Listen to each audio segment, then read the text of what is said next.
Welcome back to another Zero Context Patreon Dark advertising my Patreon content one out of context zero to moment at a time. I started off the year and month by finishing up Janitors, Secrets of New Forest Academy before jumping into the third and final installment of the Maidenship series, The Rightful Bearer, which was all that I had time for this month.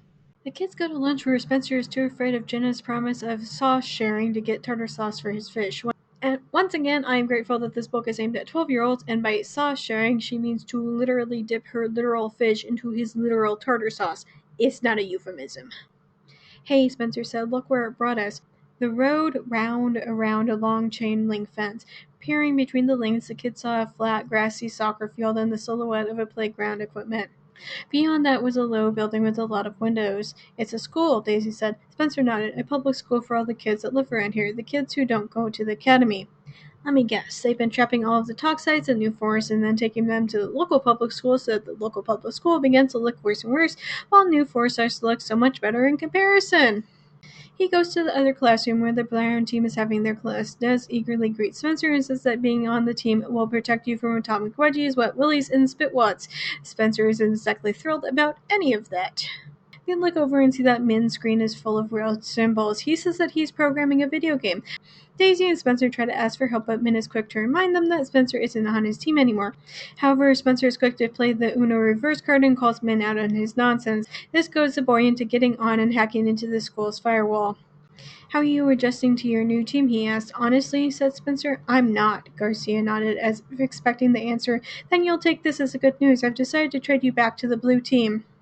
The thing that bothers me about reading these children's books as an adult is that through the lens of an adult, Spencer is a troubled kid who is causing mischief on purpose. And literally any educator worth their salt knows that when children do this, it's a cry for help.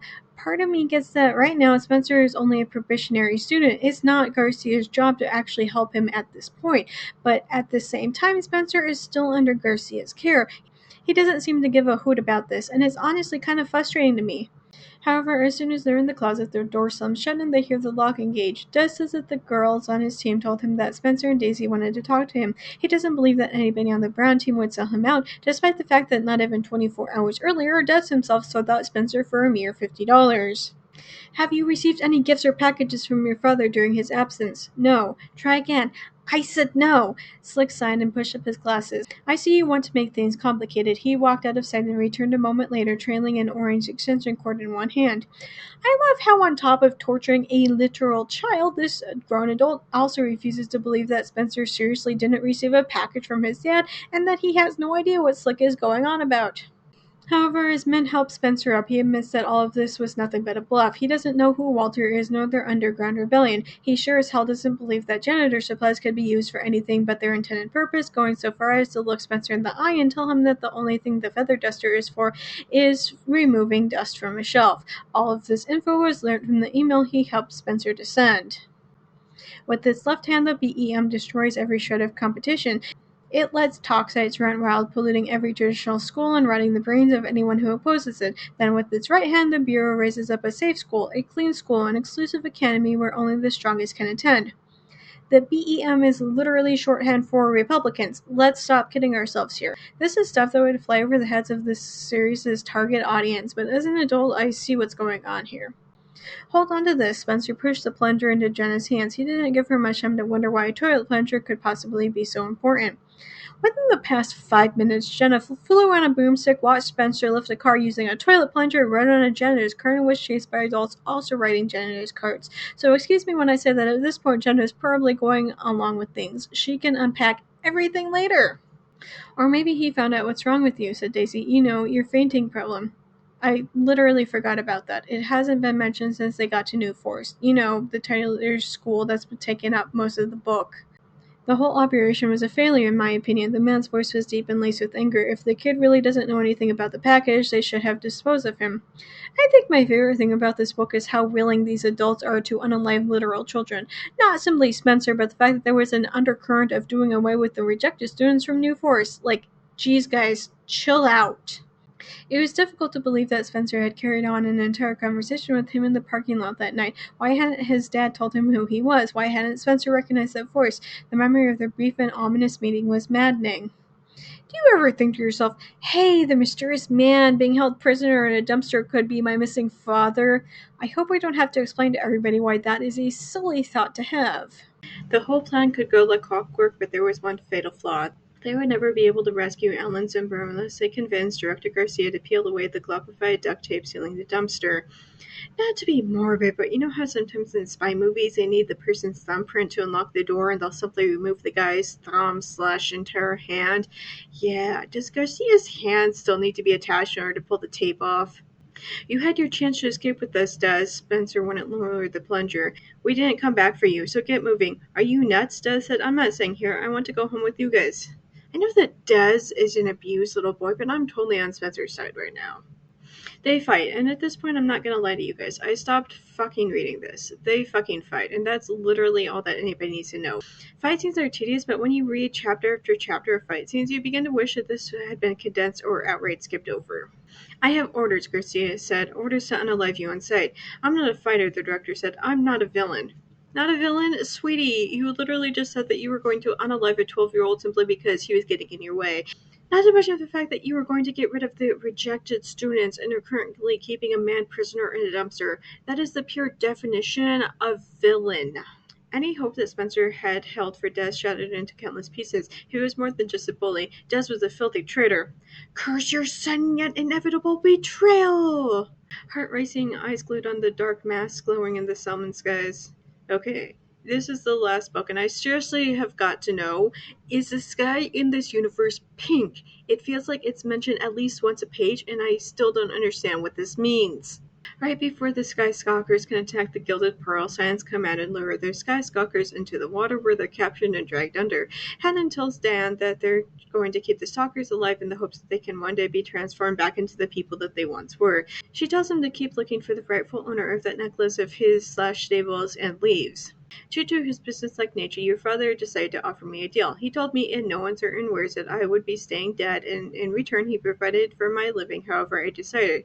But he refused to let me stay with him, and he refused to give me access to you. I kind of feel like the narration has focused too much on Alice being the bad guy in this and completely and utterly swept a throwaway line from the first book under the rug, that Dan's father was beyond abusive towards him. Yes, something to do with the marrow he met and some kind of sacrifice. She wrung her hands, and I got wind of it, and I could see it plain as day in his face. Whatever it is, it affects him constantly. Sable looked less angry now and more concerned. What kind of sacrifice did he make? Why would he keep it a secret? I just don't understand. Her words trailed off.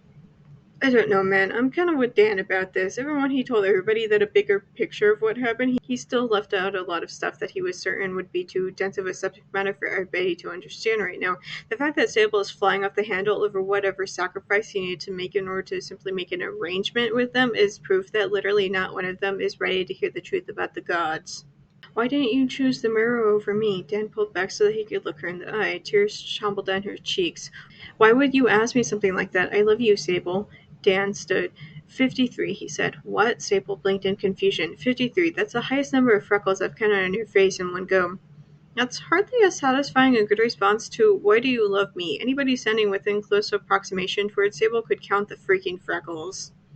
Do you really think one person, this rightful bearer, is going to save us all? At this point, I'd like to remind everybody that they've pinned 100% of their hopes onto everybody, and are taking such a bold and wild stab in the dark that it's this switch, leaving completely and utterly zero room for error.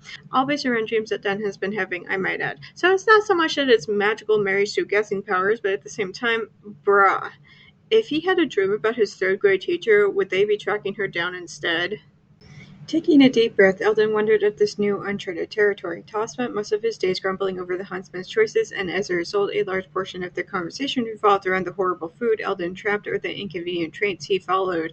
And when Toph wasn't fussing over that, he was pranking Eldon or regaling him with long-winded tales from his youth. It's not so much that I mind a bit of lighthearted comedic relief, but the problem is that Toph is acting like a literal child rather than a 50-something man. We haven't seen any of his pranks yet, but if they're anything like him refusing to get out of the water until the worm almost attacked him, I can promise you that his pranks aren't actually funny. Eldon still hadn't gotten over Top's first prank the day they arrived. It wasn't until an hour of running through the cavern that Eldon realized he'd been had. When he'd called Toph's soccer bluff, he'd never seen another man laugh harder at his own joke. It hadn't been funny that first time, and it hadn't been funny the half-dozen times the old man had done it since. I rest my case. There was once a boy who loved a girl, and that boy would have done anything to keep that girl safe. Anything, you hear? But he ignored a wise warning, and he made stupid choices instead, and when the time came to protect her, he couldn't. Alan expected Toph to keep talking. Usually the man's stories went on forever, but this time he just stopped. I'm sure that Toph was trying to make a point about if you don't wisen up, you'll lose Elena, but it's giving once there was an ugly barnacle. He was so ugly that everyone died. The end. Vibes. Dulge laughed too. You think I'm daft? Yes. Alden flinched at Toph's sarcastic reply, wondering if the blade at his back might jab in response to the insult. No, baby, that's not sarcasm. They actually think that Dulge is literally too stupid to function. You might be good with knives, but you're an idiot, old man. You're outnumbered. You'll never leave this fortress alive. He lunged for the sailor again. He gets a knife to a necessary part of his body. The pale-faced slug stood in shock for a moment before he sagged to the floor, unalive. It was over as quickly as it had begun. I continue to rest my case. At least he's not alive anymore.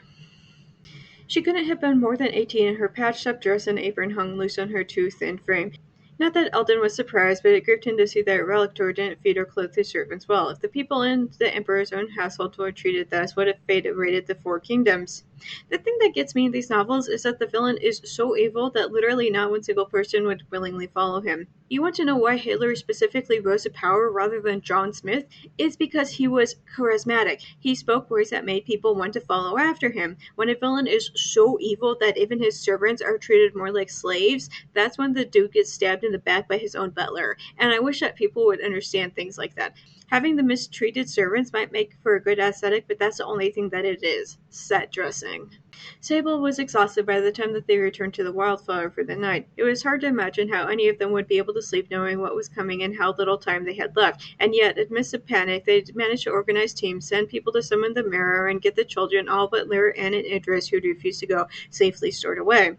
Or as I like to call it, the author panicking when she realizes that she actually has to write the resolution that she's been building up for the past 3 books. Alina had been freed from her curse, and despite everything, the news made his heart sing.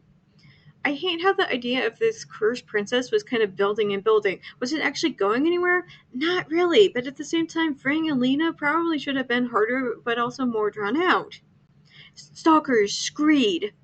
I'll be the first to admit that I don't know every single word in the English language. Let's Google this. Screed. Noun. A long speech or piece of writing, typically one regarded as tedious. Her criticism appeared in the form of screed in a local film magazine. A leveled layer of material, e.g. cement, applied to a floor or other surface. Verb. Level. A floor or layer of concrete with a straight edge, using a back and forth motion while moving across the surface. I don't think that this is what the author intended. Editors are for squares. If you like my content, you can become a member on Patreon. Now you can join for free and get access to all of my free stuff. For only $1 a month, you can have access to so much, including the context for all of this month's commentary and more. I'll see you next month, guys.